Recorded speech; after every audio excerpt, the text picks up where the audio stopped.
welcome to Mike Drops the Mic. I'm Mike Lineman. Today, I have the privilege of being joined by Bruce Gradkowski. Bruce is a former NFL quarterback. He is an 11-year veteran, which means he knows a thing or two.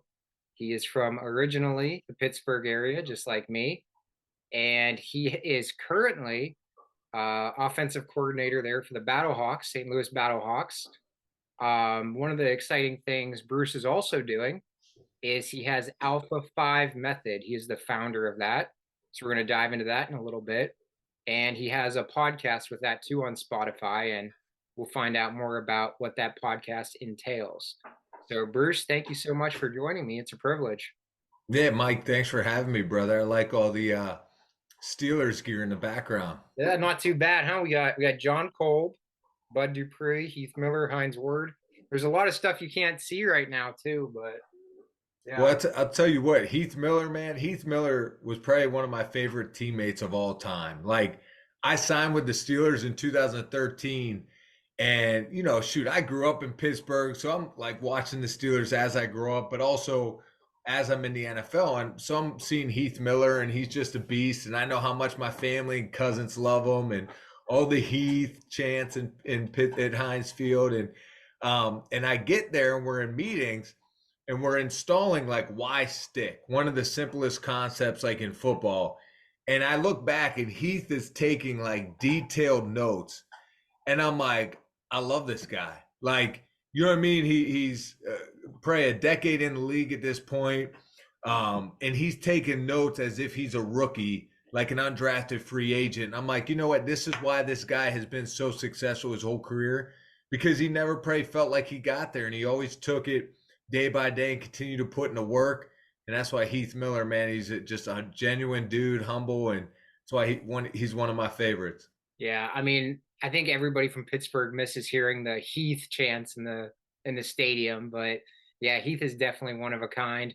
Obviously, I didn't have the privilege to play with him as you did, but one of the things I wanted to ask you about, speaking of studying the playbook and things like that, is you were a quarterback in the NFL, which there's arguments made all the time that the quarterback position, it's not only the hardest position in football, but the hardest across all sports. You have to know what every player is doing at all points of the game on every play. It's an incredibly difficult position to play. Um, what's your day? What was your daily routine like as a quarterback, coming in and trying to memorize all these plays and all your reads and everything like that? Was it something you picked up naturally, or did it take a lot of time and hard work? Yeah, it takes time and hard work, and you learn throughout your journey of how to study, how to prepare, and it's a never-ending process, right? Like, even now, like, I continue to learn and grow and learn new things on a day-to-day basis, and I think if you keep that mindset, you'll continue to be successful, and you continue to learn and grow as a person, mentally, physically, spiritually. But being quarterback, I got drafted by John Gruden in the 6th round. And I remember going there, and the first time I flew into Tampa, he sits me down, rookie mini camp. He's like, listen, man, the football language, the football terminology, all the football information you've ever learned, I want you to take that tape out of your mind, and I'm going to put a new cassette in your mind, and that's what you're going to learn, is how to play the position. And Gruden was one of the best teachers I've ever been around. He's entertaining. He's knowledgeable. He's passionate about the game. So he taught me so much. And at that time, I remember thinking back to when I was at Toledo. And I didn't grasp the offense right away when I was a freshman at Toledo. And I watched my roommate Lance Moore get it down like nothing. So when I was in Tampa, I thought of Lance. I said, you know what? I'm going to study this playbook, and I'm going to be how Lance Moore was at Toledo. I'm going to be like that in Tampa. I want to be a guy people look at and like, dang, he knows what to do. He's doing the right things. He's always, saying the calling the plays right in the huddle, because as a quarterback coming from a spread offense and now you're huddling up, you want to have command of that huddle. So it was a goal of mine that I am not going to mess plays up in the huddle. I am going to learn this terminology and this language, and I'm going to know what to do. So I studied my butt off like all through that off season. And it was a continual effort, because John Gruden's playbook could get lengthy. And I always remember I stayed up one night till like 2 a.m. because there's this one play call, and it just it scared me. I didn't want to get in the huddle and not be able to call this right. Um, and that play was Indy right 10, X short, fake 96 power king, naked left X slide. I tell you what, I'm smiling the whole time here because I've seen so many videos on YouTube and Instagram of John Gruden and other quarterbacks. They seem to be like John Gruden and other coaches telling their quarterbacks to play, trying to get them to recite them back and things of that nature. And a lot of people maybe who are as knowledgeable at football, they hear Big Ben Roethlisberger go to the line and say Blue 80, Blue 80 said hut. Oh, Blue 80 is a play. No, no, no, no, no. You've got a long run-on sentence there, and I'm glad. I was actually going to ask you if you'd be willing to give one of those out because I can't even fathom. How many plays would you have in your playbook on average, typically? I mean, it would differ from team to team, but what was Right. average? You know, I don't even know like what to say because there's so many as far as the concepts. A lot of concepts are the same or similar, but you can change them a variety of ways by shifting in motion, different formations. But I don't know. I think when I was a rookie, we had 200 some plays on that game plan sheet. Um, but I took pride in that. Like that was my job. Like, and I think no matter what I do, and as I'm working, building Alpha 5 method, I continue to want to help people on their journey because I grew up in Pittsburgh, just right where you're at, and it was the people around me, my parents, friends, coaches, that helped push me, that helped guide me, teachers, coaches, throughout my whole life. So I'm just very thankful for that. So I want to be a resource for people to have somewhere to go to try to gain knowledge on, man, how do I get through this point in my life? How do I overcome this obstacle? Shoot, I'm stuck. I don't even know what path to take right now. Well, here's how you decide. Here's how you decide. Then you got to act. So those are the type of things I want to try to help and steer people to because I'm passionate about coaching. Look, I'm coaching football right now. I love it. And I'll continue to plan on coaching for a while. But I also think no matter what, with my kids growing up, local kids that I help off the field, on the field, I just want to continue to be a resource for them, just to help in any way I can. And so we'll see. We'll see where it goes. Yeah, and we're talking about Alpha 5 method here, which is the what you founded. And we also talked a little bit about this earlier, but Lance Moore, the incredible wide receiver who we were teammates with at Toledo, he actually was on your podcast early January, and I gave it a listen. And it's, the thing about that podcast, which is really incredible, is you don't have to know a thing about football to listen to that podcast and enjoy it. Okay. So this is not just for, Lance played for the Saints a lot. And this is not just for Saints fans or Toledo fans. It's for not even NFL fans. It's anybody who needs some motivation in their life. Anybody who, we're at a new year, 2024, give it a listen. I listen to it on Spotify. The podcast itself, the episode, is Undrafted to Unstoppable, Lance Moore's success code. And Bruce, I'd love to hear you do some more podcasts coming out here. Do you have anything else lined up with some guys, maybe? Yeah, we have a few on the docket. The next one coming out is going to be with my cousin, Joe Del Sardo. Joe was a high school football player, a number one player in the state of Pennsylvania, an all state player. And he walked on to the University of Pittsburgh. But all of us out there that have played high school football, high school sports, you realize how important that is, right? It feels like your life and that's all you have. You feel like there's nothing after high school. Well, my cousin Joe got hurt the second week of the season, his senior year. Now he had high aspirations to go on to college, get a Division I scholarship, all that. To get through games, he ends up getting addicted to pain pills. Mm. And it's just a story about Joe's journey and how he overcame being addicted and he got caught up in heroin. And it's just like I want real life stories of people dealing with adversity and how they overcame it. And it's not, oh man, yeah, my goal is to earn $1 million. Shoot, that might be a goal of yours, cool. But some of the realistic goals are like, shoot, I need to kick this addiction so one day I can have a family and be a good husband, be a good father. Another week I'll have a friend on that got diagnosed with terminal cancer. They gave him 7 months to live. They said, sell all your businesses, start planning now. This doesn't look good. And so he had to sell off a couple of businesses, all this and that. Well, 2 years later, he's cancer free. So Wow. my mind goes to, what was your mindset? How did you do it? Like all of us, if we're in that situation and someone says you got 7 months to live, what the hell do you do? I mean, I got 3 kids. Like I'm thinking, okay, what do I give my kids? How do I teach them life lessons in 7 months? How do I financially support my wife and kids when I might be gone in 7 months? Like, but then can I press pause and say, wait a minute, do I have to, I mean, I'm hearing the doctor, but do I have to believe it? And how can I though approach this with a mindset, an aggressive mindset, be like, you know what? Anything's possible.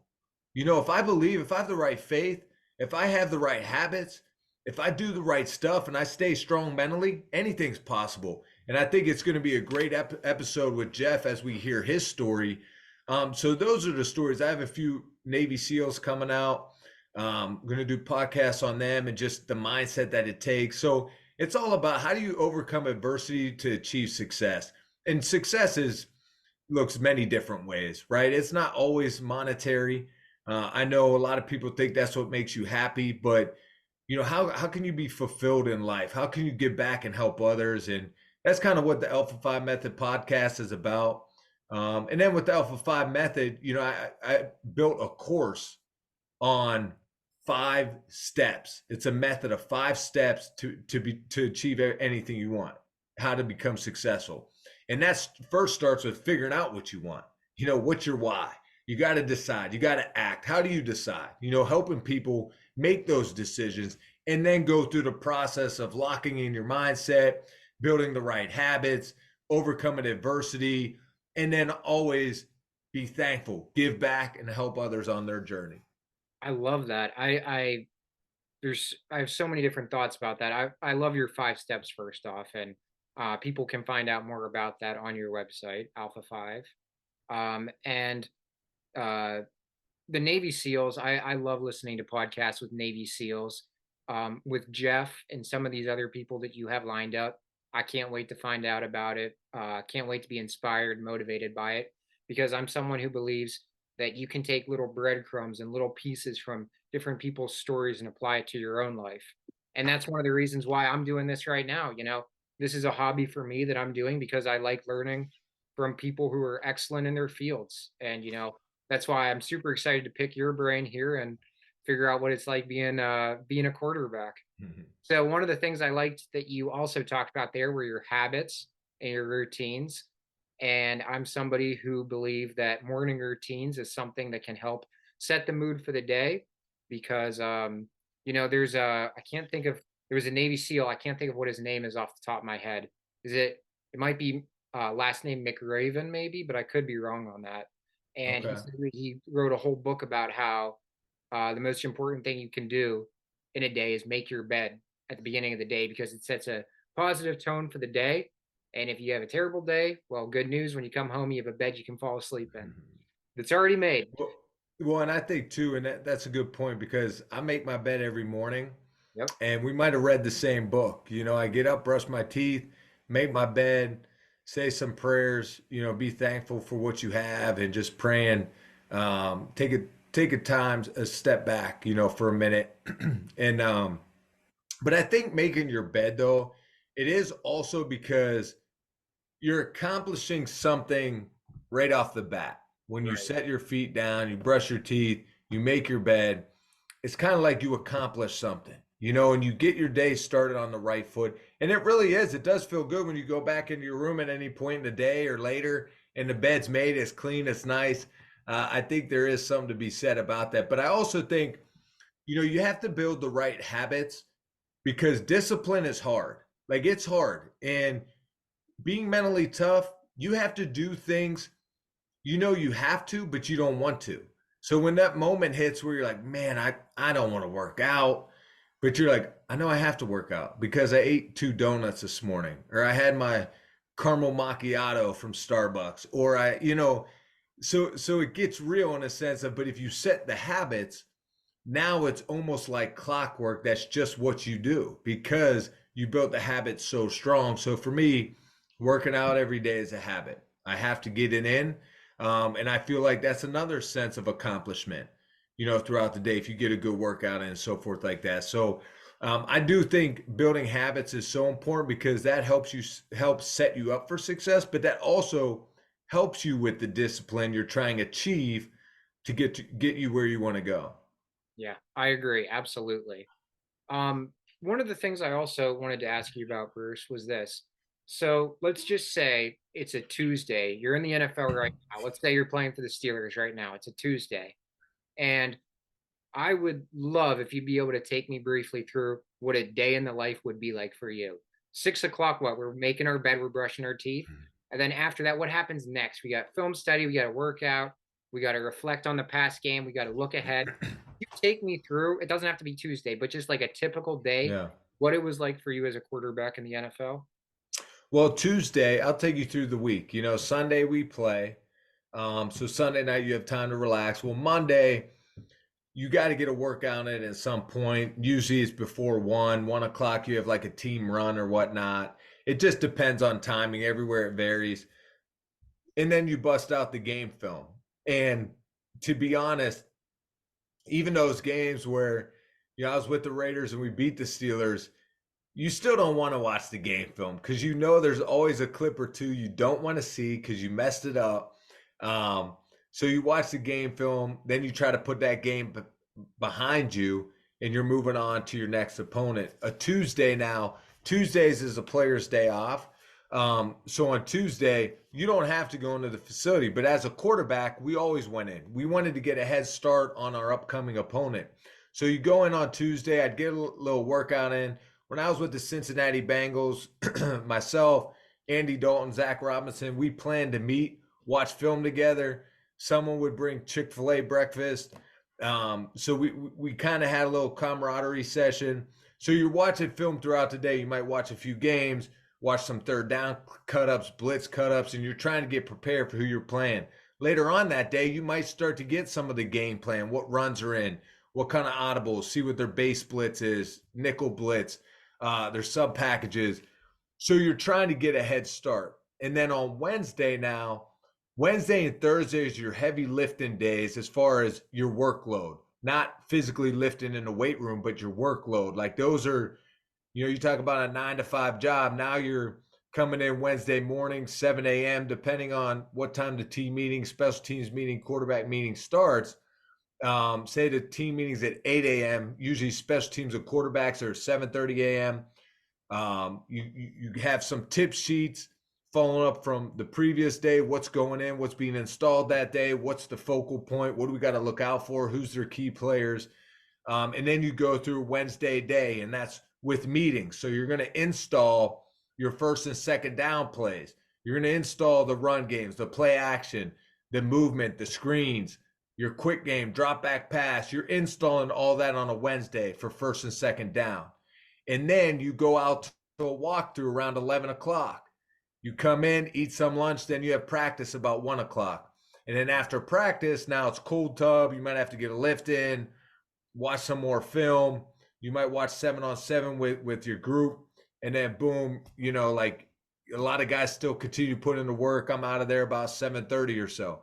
On a Thursday, same routine as a Wednesday, but now your focal point is more third down and those type of things, blitz situations. So you have install in that morning, just like you did on Wednesday, install on Thursday. Then you go out, have a walkthrough again, come in, eat lunch, practice at 1. After practice, you might come in, watch 7-on-7 with the skill guys or the whole offense. and then you watch some more film after that. You might have your lift to get in and so forth. Then Friday is a focal point of like, if you do Thursday short yardage goal line and third downs on Thursday, well, now Friday you're doing red zone.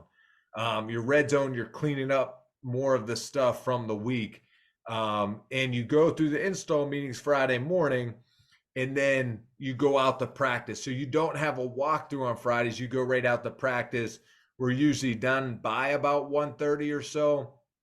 So it's a lighter day for the players, and then you have the whole afternoon to yourself and so forth. Saturday morning, walkthrough, meetings in the morning, then a walkthrough. Now you're traveling, headed to the airport to fly out. You might have a home game, so you got the afternoon off, report back to the hotel for night meetings, and then you get after it Sunday morning whenever you play.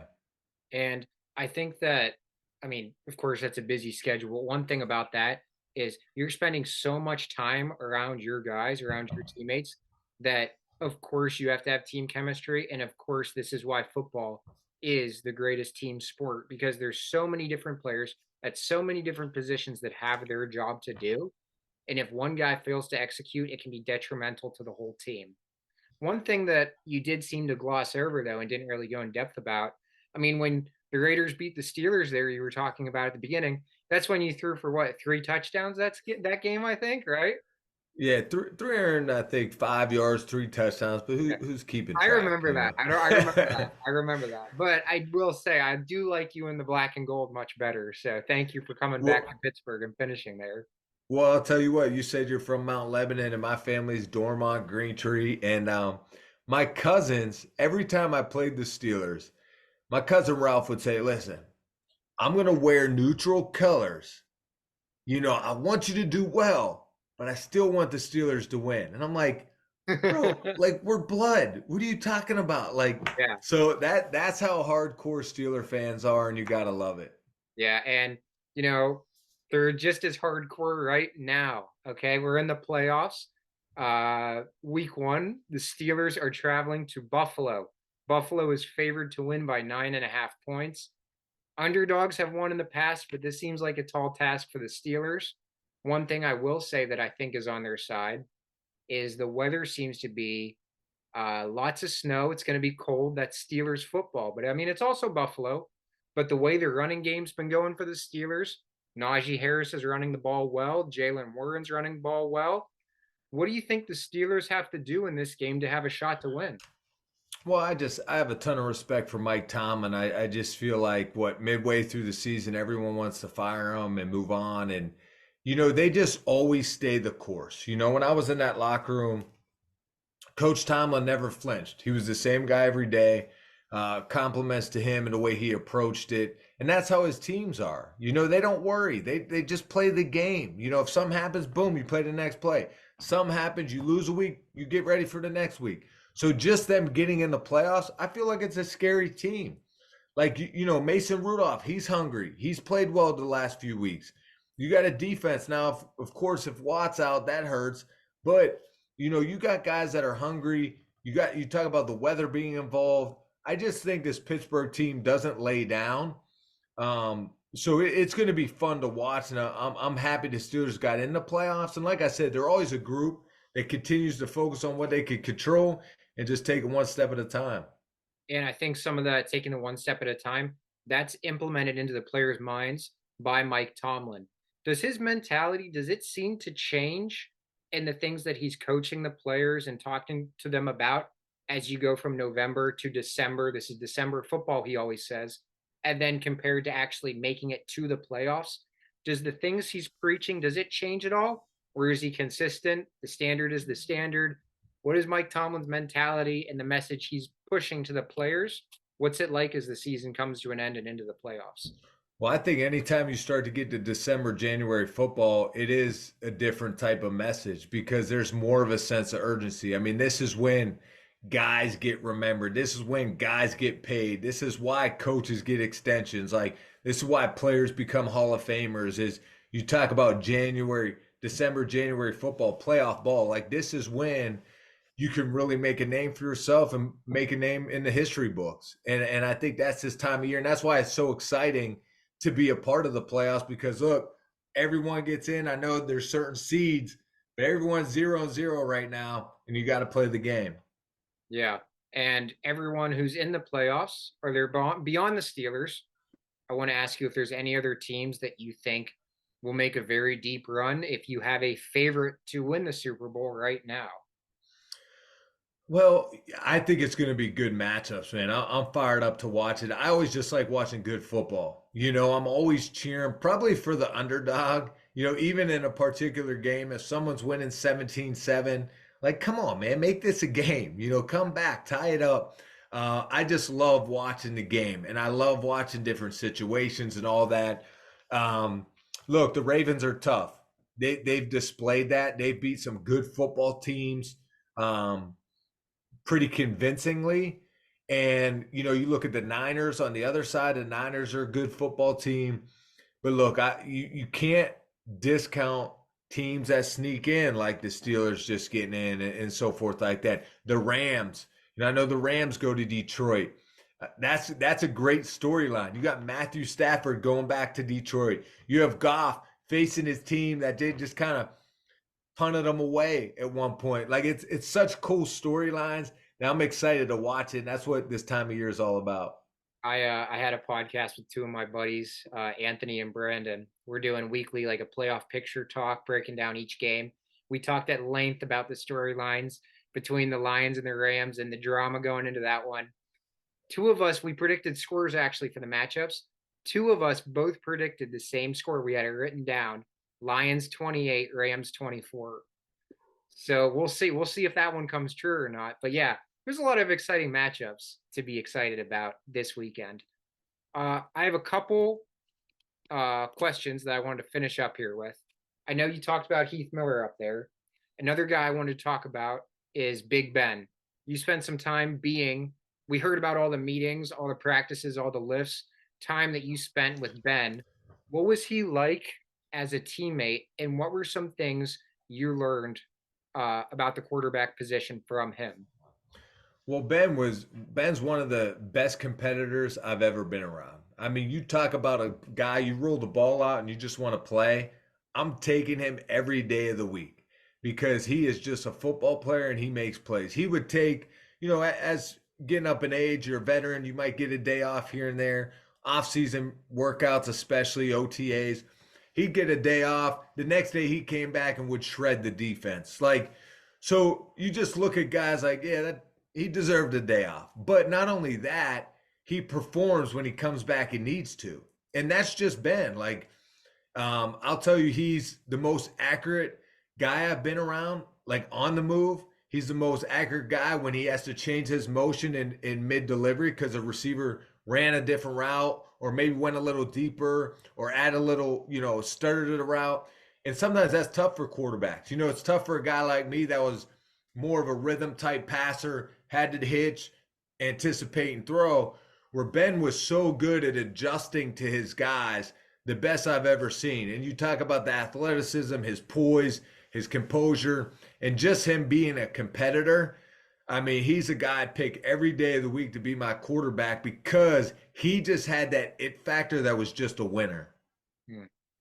Yeah, and then the other thing I wanted to ask you about as well, you'd pick him to be your quarterback, but I want to know if it's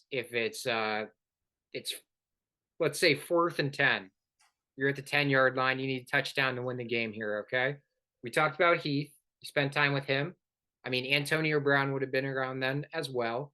But who are you looking to throw the football to in that situation? It doesn't have to be just between those two guys.